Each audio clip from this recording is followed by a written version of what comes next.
जय माता की। कैसे हैं आप सब? आप सबका स्वागत है मेरे इस यूट्यूब चैनल पर। अगर आप मेरे चैनल पर नए हैं तो चैनल को सब्सक्राइब कीजिए, बेल आइकन दबाइए ताकि हमारे द्वारा अपलोड की गई हर वीडियो की नोटिफिकेशन आपको मिल सके।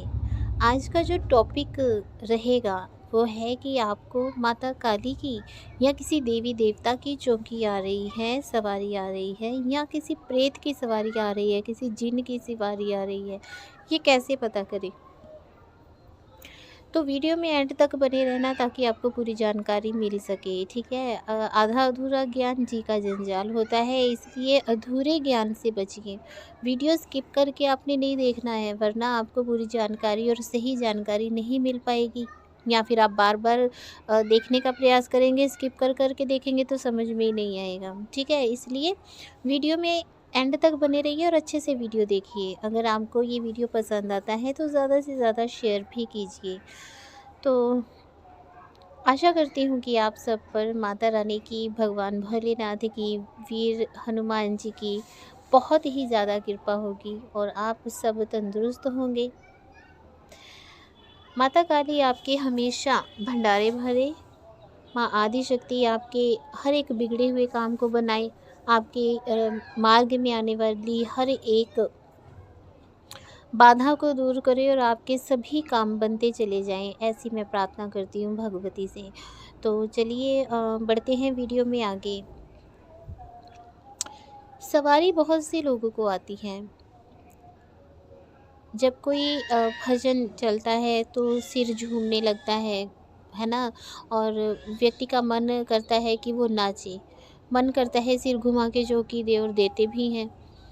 कहीं जागरण में गए, वहाँ पर ढोल बजा या कोई भजन शुरू हुआ तो वहीं पर चौकी आ जाती है, सवारी आ जाती है, ठीक है। और सवारी ज़ोर-ज़ोर से जयकारे भी किसी देवी देवता के लगा रही है, तो सामने वाला व्यक्ति यही सोचता है कि किसी भगवान की सवारी है। जैसे मान लीजिए कि कोई सवारी दे रहा है तो उसको माता काली की चौकी आ रही है और वो माता काली के जयकारे लगा रही है सवारी जो है, ठीक है। तो कैसे पता करें कि वो सवारी सच में ही माता काली की है या किसी नेगेटिव एनर्जी की सवारी है, कैसे पता करें? बहुत से लोग ऐसे हैं, जब वो पूजा पाठ करने के लिए बैठते हैं तो उनका जो मन है वो सवारी देने का करने लगता है। उनका ध्यान जो है वो सवारी की तरफ चले जाता है, मन झूमने लगता है, सिर झूमने लगता है, शरीर उनका कंट्रोल में नहीं रहता। कहीं कीर्तन में गए, कहीं जागरण में गए, कहीं भजन सुन लिया। कई बार तो ये भी होता है कि फ़ोन पर भजन सुनने से भी लोगों को सवारी आ जाती है। तो जिन लोगों को तो पॉजिटिव एनर्जी की सवारी आ रही है, किसी देवी देवता की सवारी आ रही है, ठीक है, तो उन लोगों के साथ क्या होना शुरू हो जाता है कि उन लोगों के काम बनने शुरू हो जाते हैं, क्योंकि उन्हें पॉजिटिव एनर्जी की सवारी आ रही है। उन लोगों को दिखना शुरू हो जाता है, आज्ञा चक्र उनका सक्रिय हो जाता है, उनको दिखना शुरू हो जाता है कि हमारे घर में ये बाधा है तो इस बाधा का निवारण इस तरीके से होगा, या सामने वाले व्यक्ति के साथ ये प्रॉब्लम चल रही है, ये बाधा चल रही है, ये समस्या चल रही है, उसका ये समाधान है, ये उपाय है, ये हल है, इस प्रकार से भोग देना है, क्या करना है, क्या नहीं करना, ये सब चीज़ें उसे स्वतः ही मालूम होनी शुरू हो जाती है। इसके लिए उसे कहीं से कुछ सीखने की ज़रूरत नहीं पड़ती। जब भी किसी पॉजिटिव एनर्जी की सवारी आएगी, आपको खुशबू आना शुरू हो जाता है, सुगंध आनी शुरू हो जाती है, आपको अपने ही शरीर से सुगंध आनी शुरू हो जाएगी। आपका मन करेगा कि आप साफ़ सुथरे बन के रहें। आपने जो आज वस्त्र पहने हैं, आप उसको कल वस्त्र को नहीं पहनते, आप धुले हुए, प्रेस किए हुए, साफ़ सुथरे वस्त्र पहनते हैं। ठीक है, तो ये निशानी होती है पॉजिटिव एनर्जी की सवारी की, ठीक है। छोटी-छोटी बातें हैं जिनको अगर आप गौर करेंगी, उन बातों पर गौर करेंगे तो आपको स्वतः ही पता चल जाएगा कि हाँ, जो सवारी आ रही है वो पॉजिटिव एनर्जी की है या नेगेटिव एनर्जी की है। जब आप सवारी दे रहे हैं, सवारी के जो वचन होते हैं वो जैसे ही मुँह से वचन निकला, वो वचन तुरंत ही पूरा हो जाता है, ठीक है? उसको ज़्यादा समय नहीं लगता। 2-4 दिनों में या हफ़्ते भर में ही वो वचन पूरा हो जाता है। इसका मतलब है कि कोई पॉजिटिव एनर्जी की सवारी आ रही है, ठीक है। आपका कोई काम है काफ़ी लंबे समय से रुका हुआ है और आपको लगता है कि हाँ, ये काम बनने वाला नहीं है, लेकिन सवारी आ रही है और सवारी ने कह दिया कि ये काम बनेगा, तो वो 100% काम बन जाता है। यहाँ तक कि कई बार सवारी जो है वो एक तारीख बताकर जाती है कि इस तारीख को तुम्हारा ये काम बन जाएगा, और वो उसी तारीख पर वो काम बन जाता है। ये पॉजिटिव एनर्जी की निशानी होती है। इसके ऑपोज़िट अगर नेगेटिव एनर्जी की सवारी है, तो जो आपके काम बन रहे होते हैं वो भी बिगड़ने शुरू हो जाते हैं। जैसे ही घर में सवारी का प्रवेश हुआ, किसी व्यक्ति को सवारी आई, वैसे ही घर में लड़ाई झगड़ा शुरू हो जाता है, कलह कलेश शुरू हो जाता है। बने हुए काम भी बिगड़ने शुरू हो जाते हैं। कारोबार अचानक से चलता चलता बंद हो जाता है।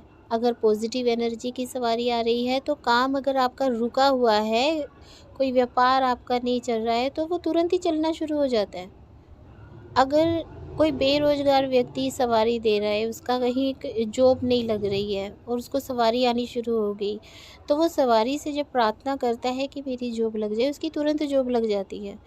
इसके ऑपोज़िट अगर कोई नेगेटिव एनर्जी की सवारी है, तो व्यक्ति जब जॉब के लिए प्रयास कर रहा होता है, तो अगर उसकी मान लो जॉब लगी हुई है, तो वो जॉब छूट जाएगी या उसका जॉब पर जाने का मन नहीं करेगा, अपने काम पर जाने का मन नहीं करेगा। अगर काम पर वो चला जाता है, तो अपने ही बॉस के साथ उसका झगड़ा हो जाता है, अपने सहकर्मियों के साथ उसका झगड़ा हो जाता है, मन उसका बेचैन रहना शुरू हो जाता है कि काम पर जाना ही नहीं है। लेकिन अगर पॉजिटिव एनर्जी की सवारी है, तो बॉस के साथ बहुत अच्छी बननी शुरू हो जाएगी।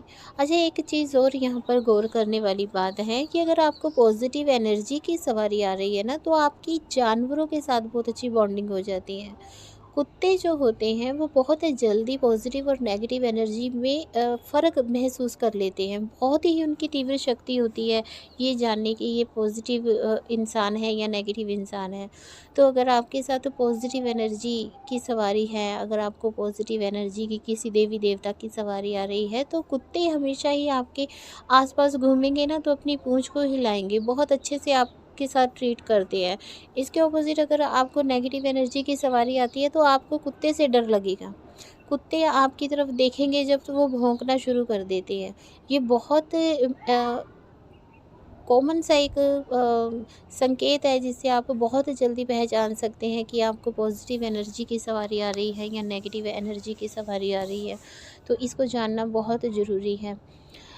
तो अगर आपको पॉजिटिव एनर्जी की सवारी आ रही है, तो आप स्वप्न में देवी देवताओं के मंदिरों के, देवी देवताओं के जागरण, कीर्तन, सत्संग, पाठ, इस प्रकार के सपने आने शुरू हो जाते हैं। लेकिन अगर आपको नेगेटिव एनर्जी की सवारी आ रही है, तो आपको स्वप्न में संभोग ज़्यादा दिखाई देना शुरू हो जाता है।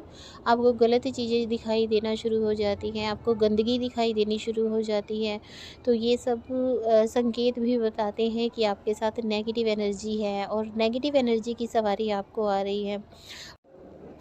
तो ये सारे जो लक्षण होते हैं, ये बताते हैं कि आपको प्रेत की सवारी आ रही है, नेगेटिव एनर्जी की सवारी आ रही है, भूत की सवारी आ रही है, जिन की सवारी आ रही है, या आपको किसी पॉजिटिव एनर्जी की सवारी आ रही है, देवी देवता की सवारी आ रही है।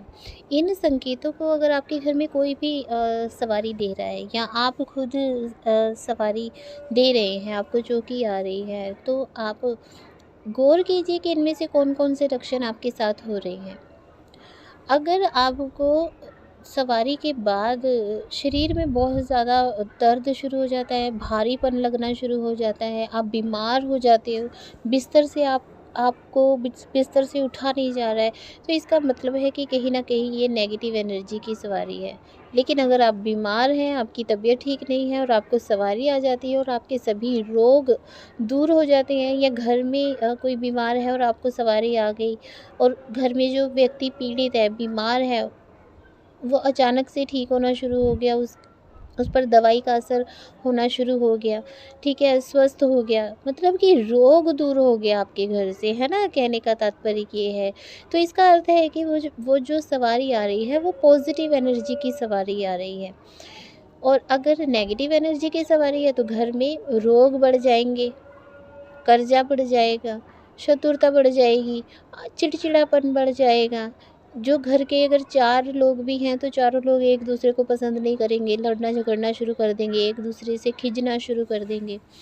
अगर पॉजिटिव एनर्जी की सवारी है तो घर में प्यार होगा, मोहब्बत होगी। अच्छा, बहुत से भक्त ऐसे हैं कि उनके घर में वास्तु दोष होता है, तो उनको अगर किसी देवी देवता की सवारी आ रही है, उन पर किसी देवी देवता की कृपा है, तो जितना मर्जी घर में वास्तु दोष हो, उस वास्तु दोष का उस पर कोई असर नहीं होगा। लेकिन कुछ भक्त ऐसे हैं कि उनका घर बहुत अच्छे से वास्तु के अकॉर्डिंग बना हुआ है, लेकिन उनको जब सवारी आनी शुरू हुई तो वो घर ही बर्बाद हो गया। इसका मतलब है कि वो नेगेटिव एनर्जी की सवारी है। कर्जा बढ़ना शुरू हो जाता है, आपका मन जो है वो लड़कियों की तरफ जाना शुरू हो जाता है, गलत कामों में शुरू हो जाता है आपका मन भटकना शुरू हो जाता है, कहीं टिक कर आपका मन नहीं बैठ रहा है। आपको अपने ही गुरु में कमियां नज़र आनी शुरू हो गई, आपको अपने गुरु बुरे लग रहे हैं, आपका मन कर रहा है कि मैं इस गुरु को त्याग दूँ, चाहे वो गुरु कितना ही अच्छा क्यों ना हो। लेकिन आपके मन में आएगा कि इससे तो बुरा गुरु कोई है ही नहीं है। तो ये नेगेटिव एनर्जी की सवारी का संकेत है, लक्षण है। ठीक है, अगर आप के कोई गुरु हैं और आपको सवारी आ रही है और वो नेगेटिव एनर्जी की सवारी है और आपने अपने गुरु को बताया नहीं है कि आपको अचानक से सवारी आनी शुरू हो गई है, तो वो सवारी आपको आपके गुरु से ही दूर कर देगी, क्योंकि आपके गुरु को पॉजिटिव सवारी आ रही है ना, किसी देवी देवता की सवारी आ रही है, तो वो आपको नेगेटिव सवारी आ रही है, किसी प्रेत की सवारी आ रही है, तो वो सवारी जो है आपको आपके गुरु से ही दूर कर देगी, क्योंकि उस सवारी को पता है, उस प्रेत को उस नेगेटिव एनर्जी को पता है कि अगर ये अपने गुरु के पास जाएगा तो मेरा खात्मा हो जाएगा, तो वो आपके गुरु से ही आपको दूर कर देगी। इसके ऑपोज़िट अगर आपके गुरु नहीं है और आपको किसी पॉजिटिव एनर्जी की सवारी आ रही है, तो आपके गुरु आपको स्वयं ही मिलने शुरू हो जाएँगे। आपको स्वप्न में दर्शन होंगे आपके गुरु के, कि ये आपके गुरु हैं, इनको धारण कीजिए, गुरु रूप में धारण कीजिए। तो ये बहुत से ऐसे और भी बहुत संकेत होते हैं, कितने ही संकेत बताए जाएँ वो कम हैं। तो ये जो मेन संकेत मैंने आपको बताए हैं, इन पर गौर कीजिए। अगर आपके घर में या आपको या आपके आस-पड़ोस में किसी को सवारी आ रही है और ये संकेत आपको दिखाई दे रहे हैं, तो आप झट से पहचान जाएँगे कि सवारी पॉज़िटिव है या नेगेटिव है। किसी देवी-देवता की सवारी आ रही है या किसी भूत-प्रेत की सवारी आ रही है। तो ये आज का जो टॉपिक था, मैं आशा करती हूँ कि मैंने अपनी पूरी कोशिश की है कि आपको अच्छे से समझा सकूँ, और यही आशा करती हूँ कि आपको अच्छे से समझ आ भी गया होगा। अगर आपको कोई भी सवाल है या कोई बात समझ में नहीं आई है, तो आप मुझे कमेंट कर सकते हैं, मैसेज कर सकते हैं व्हाट्सएप पर, ठीक है? और अगर आपको ये वीडियो अच्छा लगा तो जय माता की तो कम से कम लिख ही दिया करो। वीडियो देखते बहुत हैं लेकिन व्हाट्सएप पर मैसेज कर देंगे, लेकिन वीडियो पर कमेंट नहीं करते हैं। तो वीडियो में ज़रूर कमेंट कीजिए, जय माता की ज़रूर लिखिए, और भगवती कृपा करे जो भी कमेंट में जय माता की लिखे, उसके आने वाला पूरा साल बहुत ही सौभाग्यशाली हो। जय माता की, खुश रहिए, खुशहाल रहिए।